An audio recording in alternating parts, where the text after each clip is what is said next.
અંકલેશ્વર અને ભરૂચ જિલ્લામાં આ વર્ષે ચોમાસાની શરૂઆતમાં જ મેઘરાજાએ ધમાકેદાર બેટિંગ કરી છે. ઓગસ્ટ મહિનો શરૂ થાય તે પહેલાં જ અંકલેશ્વર તાલુકામાં સિઝનનો 95% જેટલો વરસાદ નોંધાઈ ચૂક્યો છે. ઐતિહાસિક આંકડાઓ પર નજર કરીએ તો આ પ્રકારના વરસાદ રેકોર્ડ વર્ષો પછી જોવા મળ્યો છે. ચાલુ વર્ષે 1 ઓગસ્ટ સુધીમાં જ મોડી સાંજ સુધીમાં અંદાજે 775 મિલીમીટર વરસાદ નોંધાઈ ચૂક્યો છે. આ અગાઉ જુલાઈના અંત સુધીમાં કે 1 ઓગસ્ટ પહેલાં જ સિઝનનો 100% કે તેથી વધુ વરસાદ નોંધાઈ ગયો હોય તેવી ઘટના વર્ષ 2013માં બની હતી. આમ લગભગ 7 થી 13 વર્ષના લાંબા સમયગાળા પછી અંકલેશ્વરમાં ઓગસ્ટ મહિનાની શરૂઆત પહેલાં જ સિઝનનો 95% જેટલો રેકોર્ડ બ્રેક વરસાદ ખાબક્યો છે.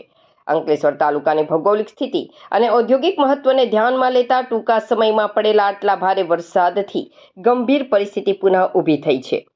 શહેરમાં નીચાણવાળી સોસાયટી, જલારામનગર સહિત નીચાણવાળા પાણી ભરાતા જનજીવન થંભી ગયું છે. ખેતરમાં પાણી ભરાઈ રહેતા કપાસ, ડાંગર, તુવેર અને શાકભાજીના મૂળ કોવાઈ જવાનું જોખમ છે. સતત ભેજવાળું વાતાવરણથી માનવ તેમજ પશુઓમાં રોગચાળો ફેલાવાની અને વીજ પુરવઠો ખોરવાવાની શક્યતા છે.